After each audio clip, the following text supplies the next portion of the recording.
Nous voulons t'écouter, Seigneur. Ta parole nous donne la vie, ta parole nous restaure, ta parole nous bénit. Merci, Seigneur. Merci pour l'œuvre du Saint-Esprit. Merci, Père de gloire. Au nom de Jésus, Amen. Voilà, nous sommes en train de continuer ce sous-thème intitulé la relation Sion-Rocher. Donc la relation entre la montagne de Sion et le rocher. Et nous avons déjà compris que c'est le rocher spirituel qui conduisait Israël, qui dirigeait Israël. Et de ce rocher, ou dans ce rocher sortait de l'eau. Et Israël buvait de l'eau du rocher. Nous avons aussi vu que Sion était une forteresse. Sion était une montagne, Sion était une forteresse. C'était un lieu où vraiment un roi ou quelqu'un pouvait aller se cacher pour mieux se défendre contre les adversaires. Et donc, ce sous-thème nous a conduit à beaucoup de choses. Et nous avons vu que du temps du roi David, il est allé donc s'emparer de cette forteresse de Sion et il a changé le nom. Il a appelé cette forteresse la cité de David. Est-ce qu'on peut acclamer le Seigneur? Ensuite, donc, après la mort de David, c'est Salomon qui va devenir roi. Et ça veut dire que Salomon avait la mission de construire, de bâtir un temple en l'honneur de l'Éternel. Donc, du temps de Salomon, nous voyons donc que la communion avec Dieu, la relation avec Dieu va passer à Jérusalem. C'est pourquoi donc il va rassembler les chefs du peuple, les familles d'Israël pour demander qu'on prenne l'arche de là où c'était dans la cité de David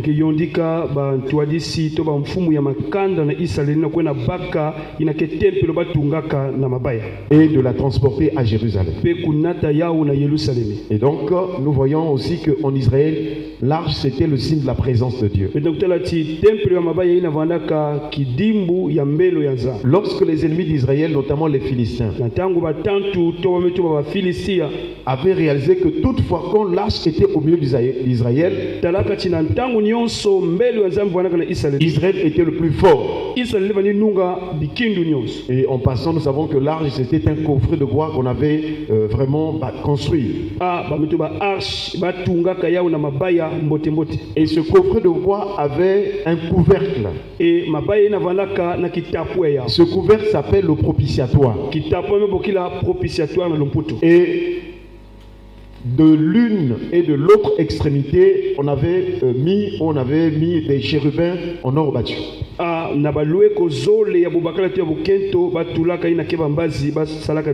Et c'est là où l'Éternel descendait lorsque le souverain sacrificateur faisait l'expiation. Un jour, les ennemis d'Israël, donc les Philistins, ont tenté de voler l'arche pour emmener l'arche dans leur camp. Et ils ont pris l'arche qu'ils ont placée dans la maison de leur Dieu qu'on appelle Dagon. L'arche qui était le signe de la présence de Dieu, donc un coffret de bois, d'une part. Et d'autre part, il y avait donc Dagon, la statue de Dagon qui était là. Ils croyaient que leur Dieu Dagon est fort. Ils ont pris l'arche, ils ont mis là. Et ils se sont dit, on verra là où Israël sera encore vainqueur. Ils sont partis. Le lendemain, ils viennent là où il y avait la maison de leur Dieu. La Bible déclare que la statue de Dagon était tombée. Est-ce qu'on peut acclamer le Seigneur? Ensuite, ils ont remis encore Dagon là. Ils sont partis. Le lendemain, ils reviennent. Cette fois-ci, Dagon est tombé, il était cassé. Alléluia. Est-ce qu'on peut acclamer le Seigneur? Cela voulait dire que si la présence de Dieu est quelque part, aucune puissance de l'ennemi peut tenir. Voilà pourquoi Dieu nous exhorte à être remplis du Saint-Esprit. Parce que dans la nouvelle alliance. Le Saint-Esprit est aussi le signe de la présence de Dieu. C'est-à-dire une personne qui a le Saint-Esprit, cela veut dire qu'il a Jésus-Christ en elle et aussi Dieu. Et c'est pourquoi il est écrit que si quelqu'un n'a pas l'Esprit de Christ, il ne lui appartient pas. Dieu est esprit. Si tu as l'Esprit de Dieu, tu as Dieu en toi. Est-ce qu'on peut acclamer le Seigneur? Chers frères et sœurs, nous voyons donc dans l'arche, il y avait donc le propitiatoire qui était là. Et c'est sur le propitiatoire que le souverain sacrificateur, une fois l'année, faisait l'aspersion. C'est là, dans le propitiatoire ou sur le propitiatoire, que Dieu pouvait confirmer s'il a pardonné les péchés ou pas. En Israël, il y avait une fête annuelle, je dirais aussi une fête très importante. C'est la fête des expiations. Alors nous rappelons aussi aux gens qui aujourd'hui continuent à faire des fêtes, la fête de Pâques, la fête de Pentecôte, la fête. Alors s'ils continuent à célébrer les fêtes comme en Israël, alors il doit aussi il doit faire aussi les autres fêtes. Nous sommes maintenant dans la dispensation de l'esprit. Le vent souffle où il veut. Et tu en entends le bruit.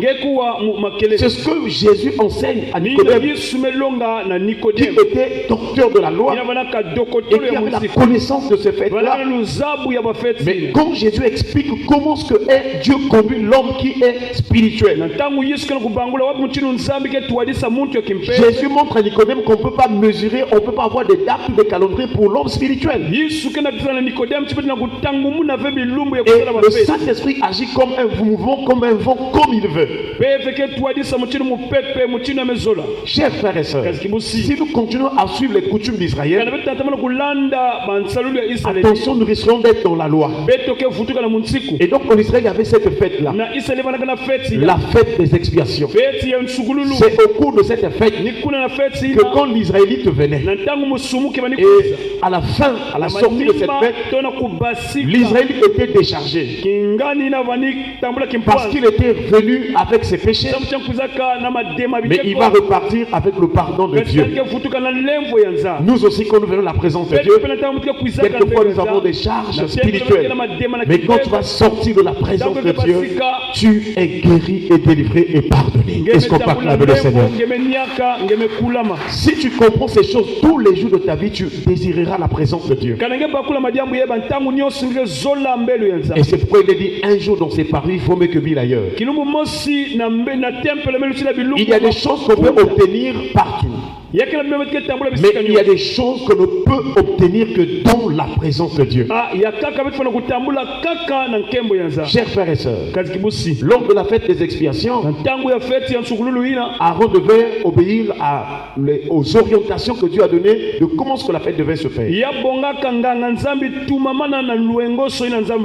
Au verset 5 de Lévitique chapitre 16, il est écrit: il recevra de l'assemblée des enfants d'Israël 2 boucs pour le sacrifice d'expiation et un bélier pour l'holocauste. Donc, Pharaon, Aaron, le souverain sacrificateur, devait recevoir des enfants d'Israël 2 boucs pour le sacrifice d'expiation. Ces 2 boucs vont servir pour expier le péché, et aussi un bélier pour l'holocauste. L'holocauste, c'était le sacrifice consumé par le feu, le sacrifice qu'on brûlait au feu. Maintenant, en ce qui concerne les 2 boucs, l'un des boucs sera égorgé et le sang va être expié sur le propitiatoire, et l'autre bouc, éclaboussé par le sang du bouc qui était égorgé, alors ce bouc-là sera laissé vivant pour partir dans le désert.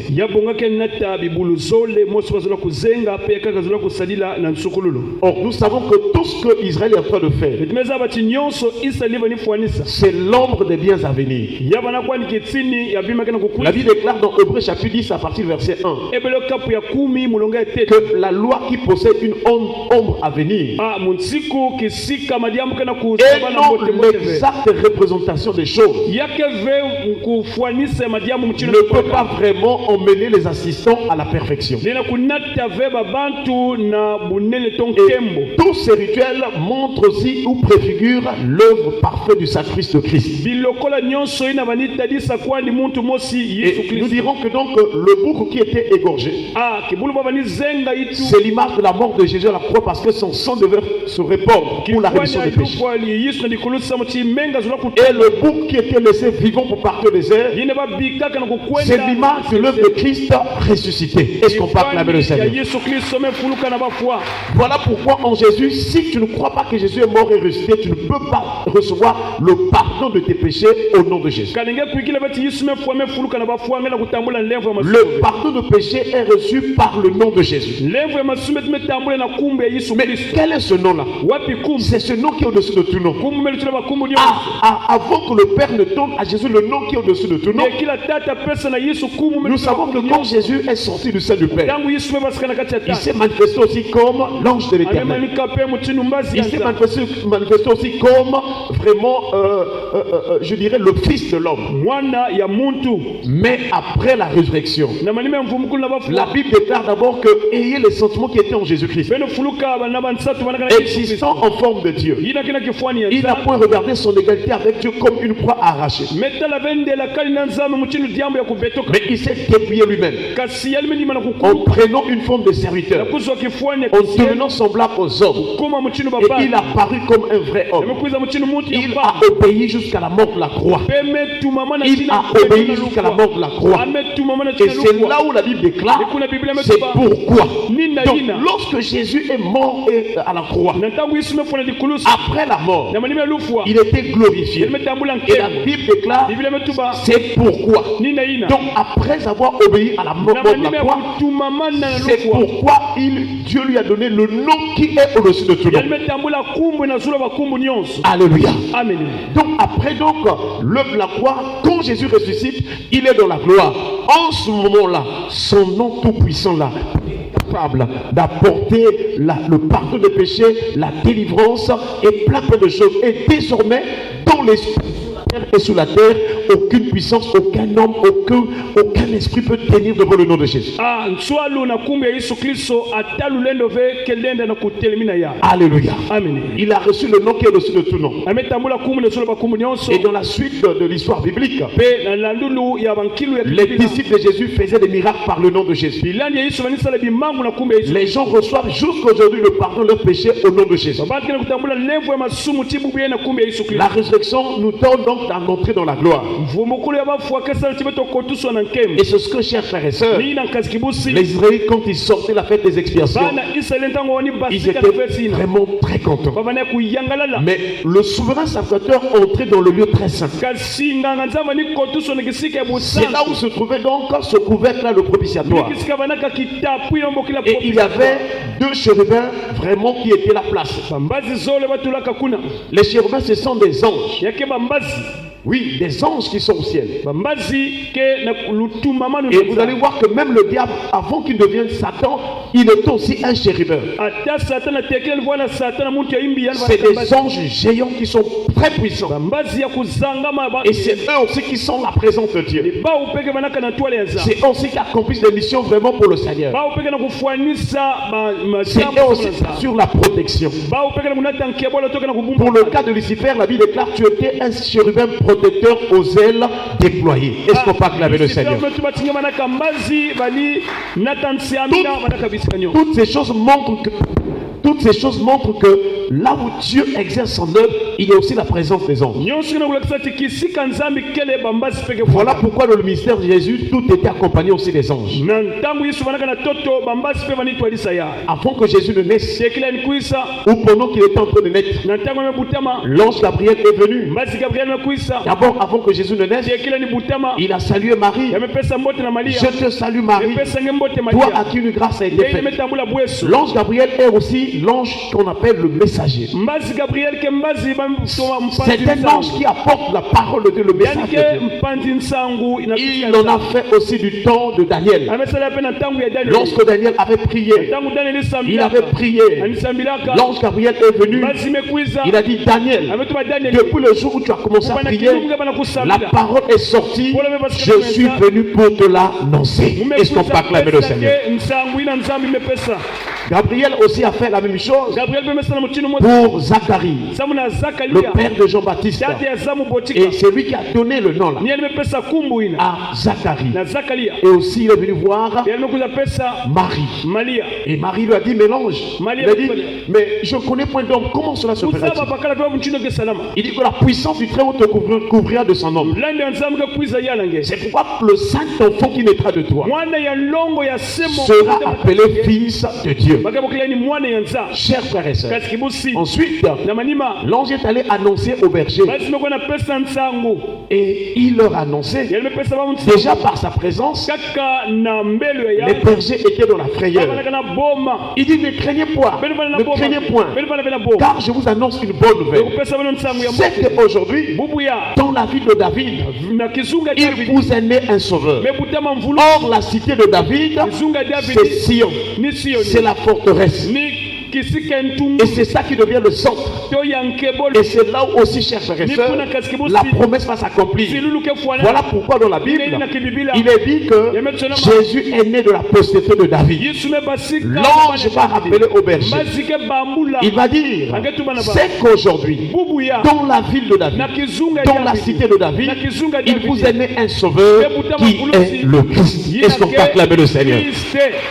Je vous assure, c'est merveilleux la parole de Dieu. Il n'y a pas de contradiction de la Bible.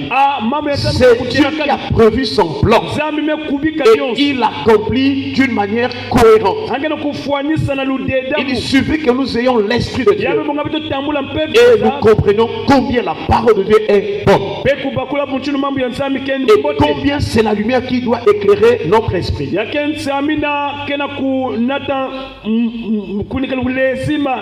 Chers frères et sœurs, l'arche était dans le lieu très saint.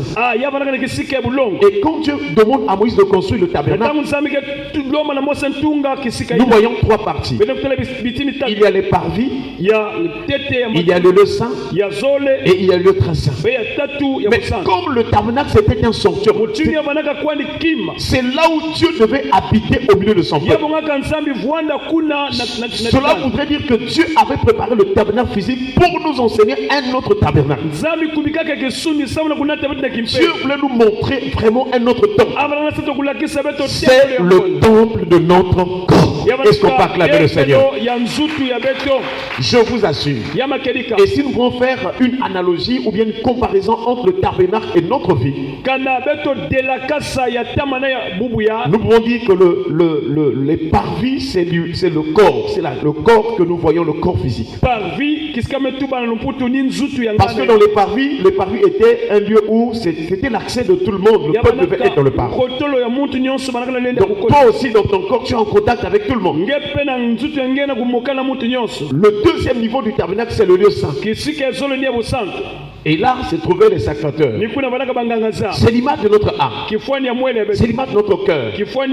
Et c'est là où aussi, chers frères et sœurs, peut-être qu'on n'a pas le temps de donner avec chaque élément de ces parties-là pour montrer combien c'est aussi l'état de notre âme ou notre cœur. Mais du moins, les sacrifices qui étaient donnés, ainsi de suite, la table des pains de proposition, ainsi de suite, tout ce qui était là nous montre aussi que dans notre cœur, c'est là où nous avons la parole de Dieu. Et le troisième niveau, c'est le lieu très saint. Là, ce n'est pas n'importe qui pouvait entrer. Là, c'était seulement le souverain sacrateur. Et le lieu très saint pour nous maintenant, c'est notre esprit. Parce que c'est dans le lieu très saint que Dieu descendait sur le propitiatoire. Or, nous savons que Dieu est esprit. Il communie avec nous dans notre esprit. L'apôtre Paul parle aux Romains que l'Esprit de Dieu témoigne à notre esprit que nous sommes enfants de Dieu. Donc Dieu nous a donné l'Esprit pour communier avec lui. Et c'est cela le lieu très saint. Voilà pourquoi, même quand nous sommes faibles dans la chair, même quand notre âme peut commencer à manifester de mauvais sentiments, l'Esprit est toujours disposé. Est-ce qu'on peut acclamer le Seigneur? Et plus tu es en train de donner ta vie, de prier, de te consacrer au Seigneur, plus ton esprit sera sensible aux choses spirituelles. Plus tu écouteras la voix de Dieu. C'est dans l'esprit. C'est là où nous voyons des visions. Dans l'esprit. Chers frères et sœurs, nous voyons que le tabernacle, c'était l'image aussi de notre temple, la personne ou l'homme. Et c'est pourquoi Paul n'a pas hésité de dire: ne savez-vous pas que vous êtes le temple de Dieu et que l'Esprit de Dieu habite en vous? Alléluia. Amen. Chers frères et sœurs, si tu comprends ces choses, tu vas te sanctifier, tu vas craindre Dieu, et Dieu est sensible à cela. Si tu commences à prendre la cigarette, tu es en train de détruire, tu es en train de faire entrer dans le temple de Dieu quelque chose de mauvais. Et nous voyons aussi, de la même manière que dans le temple, il y avait des sacrifices qui étaient offerts. Nous aussi, notre corps devient un sacrifice vivant, saint et agréable. Voyez-vous que tout ce que Dieu a fait avec Israël, Dieu voulait nous conduire à un autre temple qui est notre vie. Et de la même manière qu'il descendait sur le propitiatoire, c'est de la même manière que par la foi. Lorsque nous croyons en Jésus, Jésus a dit: quiconque entend les paroles que je dis, mon Père l'aimera. Il gardera ma parole, mon Père l'aimera. Et moi aussi je l'aimerai. Et moi et mon Père, nous viendrons chez lui et nous ferions notre demeure. Or la demeure, c'est une habitation. Ça veut dire que si tu as la foi en Jésus, si tu t'es sanctifié, ton cœur sera la demeure de Dieu. Ton cœur devient un sanctuaire. De la même manière qu'il descendait là, toi aussi Dieu va se manifester en toi. Voilà pourquoi, chers frères et sœurs, nous devons nous donner au Seigneur, parce qu'il veut nous visiter. Et si le souverain sacrificateur venait pour asperger sur le couvert du propitiatoire, nous voyons que les souverains sacrificateurs dans l'Ancien Testament étaient des hommes mortels. Mais désormais, ou cette fois-ci, Jésus-Christ de Nazareth, c'est lui le souverain sacrificateur, le dernier, le plus élevé de tous les souverains sacrificateurs, car la Bible déclare qu'il est séparé des pécheurs. C'est lui. Lorsque tu demandes pardon, alors, chers frères et sœurs, ça sera plus comme Aaron qui venait aussi avec son animal pour offrir à l'Éternel. Mais cette fois-ci, ce sacerdoce-là est concentré sur la personne de Jésus. Il n'y a plus à séparer le souverain sacrificateur et l'animal. Non, Jésus en est lui-même tout. Il est le souverain sacrificateur, il est aussi la victime expiatoire. Et vous voyez bien que la Bible déclare que Jésus aussi s'est fait victime propitiatoire. De la même manière que l'expiation se faisait sur le propitiatoire, Jésus est venu aussi comme victime propitiatoire. Dans Romains chapitre 3, le verset 25, la Bible déclare: c'est lui que Dieu a destiné par son sang à être pour ceux qui croiraient victime propitiatoire. Est-ce qu'on peut acclamer le Seigneur? Afin de montrer sa justice, parce qu'il avait laissé impunis les péchés commis auparavant au temps de sa patience Voilà. Alléluia. Et c'est pourquoi nous pouvons recevoir le pardon de nos péchés. Mais au moyen du sang de Jésus. Que Dieu nous donne de nous abandonner totalement à lui. Qui nous donne de comprendre ces choses afin que nous soyons réellement le temple de Dieu. Je vous en supplie, chers frères et sœurs, craignons l'Éternel, sanctifions-nous, cherchons à faire la volonté du Père.